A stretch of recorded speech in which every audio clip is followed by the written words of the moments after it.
Karena sudah menyerah untuk merekrut Jinwo, Pak Baek berencana untuk mempererat silaturahmi dengannya. Namun alangkah terkejutnya dia begitu melihat Sung Jinwo tidak ada di dalam daftar hunter yang akan ikut dalam misi penyerbuan ke Pulau Jeju. Di waktu yang sama, Goto Ryuji terlihat sedang teleponan dengan wakil ketua serikat Draw Sword yang ditinggal di Jepang untuk memberitahunya kalau di Korea ternyata ada hunter yang sangat kuat. Dan keduanya juga langsung shock begitu mengetahui tidak ada nama Sung Jinwo dalam list hunter yang Pak Go kirimkan. Hunter rank S Korea yang telah dikonfirmasi akan ikut dalam misi penyerbuan ke Pulau Jeju hanyalah Choi Jong-in, Ma Dong-wook, Baek Hyun-ho, Cha Hae-in, Lim Tae-gyu, dan Min Byung-gu. Sementara itu di Pulau Jejunya sendiri, para monster semut mulai memakan sesama mereka sendiri karena kurangnya sumber daya makanan. Untuk itu, Sang Ratu Semut ingin melahirkan seekor monster semut terkuat guna memimpin pasukannya keluar dari Pulau Jeju. Demi mewujudkan ambisinya itu, Sang Ratu mengorbankan semut-semut yang lain untuk dimakan oleh monster semut bersayapnya yang baru menetas itu. Jinwo, Jin-ah, dan ibunya akhirnya pulang ke apartemen mereka lagi. Karena Jin-ah ternyata malas bersih-bersih rumah saat Jinwo sibuk di Demon Castle, kondisi apartemen mereka tampak seperti kapal pecah. Di saat mereka sedang bersih-bersih inilah, akhirnya diketahui alasan Jinwo tetap tinggal di apartemen lamanya meski kini uangnya sudah banyak adalah karena ibunya masih terus menunggu kepulangan ayahnya Jinwo. Dan alasan Jinwo tidak ikut dalam misi penyerbuan ke Pulau Jeju adalah karena menurutnya ibunya jauh lebih membutuhkannya ketimbang misi tersebut. Di waktu yang sama, mereka yang akan melakukan penyerbuan terlihat sedang membahas tentang evolusi para monster semut. Dari yang semula hanya seekor monster semut, kini sudah berubah menjadi monster semut bersayap semi-humanoid. Nah, gara-gara tidak ikut dalam misi ke Pulau Jeju, nama Jinwo pun jadi bahan olok-olokan para netizen. Meski Jinwo terkesan bodoh amat dengan komentar mereka, tetapi dia justru khawatir komentar buruk itu akan lebih berpengaruh terhadap Jin-ah. Saat itulah, Jin-ho tiba-tiba menelponnya dan mengajaknya ketemuan untuk melihat-lihat gedung yang akan mereka jadikan sebagai markas serikat.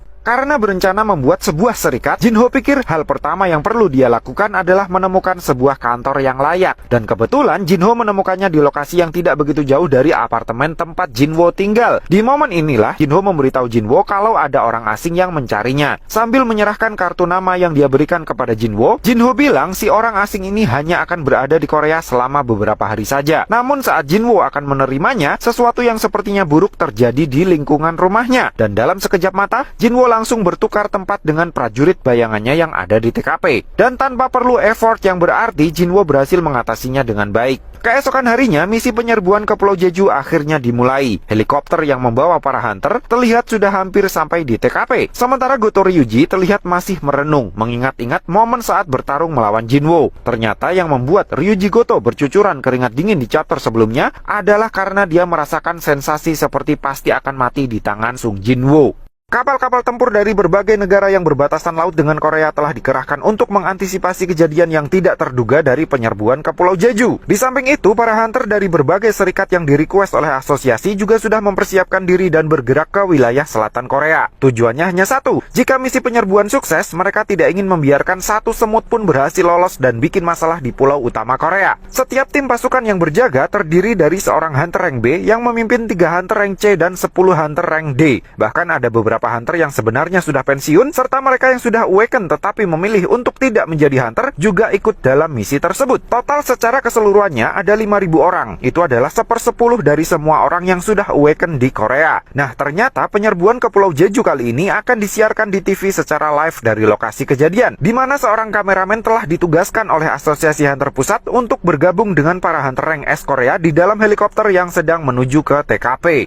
Di dalam helikopter, seorang kameramen spesialis dalam dokumentasi hunter mengatakan ada jeda sekitar 10 detik dari pengambilan gambar sampai disiarkan di TV. Jika ada yang perlu disensor, tim editing bisa memotongnya dalam masa delay tersebut. Pak Baek jelas tidak paham dengan keputusan Pak Go mengirim kameramen bersama mereka karena itu adalah misi yang sangat berbahaya. Tapi si kameramen kemudian bilang, meski dirinya hanya seorang kameramen, tetapi sebenarnya dia juga punya lisensi sebagai seorang hunter rank A. Dari sinilah akhirnya diketahui kalau ternyata tidak semua orang yang mengalami awakening memilih profesi sebagai seorang hunter. Nah, meski sudah beberapa kali mendokumentasikan misi berbahaya di dalam dungeon, tetapi si kameramen mengaku misi kali ini tekanannya sangat jauh berbeda. Untuk menenangkan si kameramen yang gemetaran, Hunter Ma kemudian bilang alasan Pak Go mengirimnya ke dalam misi ini tentu karena beliau sangat yakin misi kali ini pasti akan berjalan lancar. Meski Hunter Ma terlihat sangat optimis, tetapi Pak Baek justru berpikir sebaliknya karena jika misi kali ini gagal lagi, bisa sekaligus menjadi akhir dari Korea itu sendiri. Pak Baek cukup kaget pensiunan Hunter Min Byung-gu ternyata ikut juga di dalam misi. Padahal sebelumnya dia bilang tidak mau ikut. Namun dengan santainya Hunter Min bilang kalau dia tidak ikut dalam misi, bisa-bisa Pak Baek bakalan jadi yang pertama mati. Di tempat lain, Goto Ryuji dan para Hunter Rank S dari Jepang yang terbagi menjadi 4 tim sudah mulai beraksi di daratan Pulau Jeju. Karena terangsang oleh ledakan mana mereka, para semut langsung berterbangan menuju ke sumbernya. Beberapa semut yang nyasar ke arah helikopter kemudian dibakar habis oleh Choi Jong-in. Menurut Hunter Choi, setiap monster semut mungkin kini telah berevolusi menjadi sekuat Hunter Rank A. Setelahnya, Hunter Choi meluncur terjun dari helikopter dan begitu sampai di daratan dia langsung membakar habis setiap semut yang ada di sekitarnya. Nah, oleh karena para Hunter dari Jepang hanya bisa mengalihkan perhatian para semut sekitar 1 jam saja, mereka harus bisa menghabisi sang ratu dalam rentang waktu tersebut.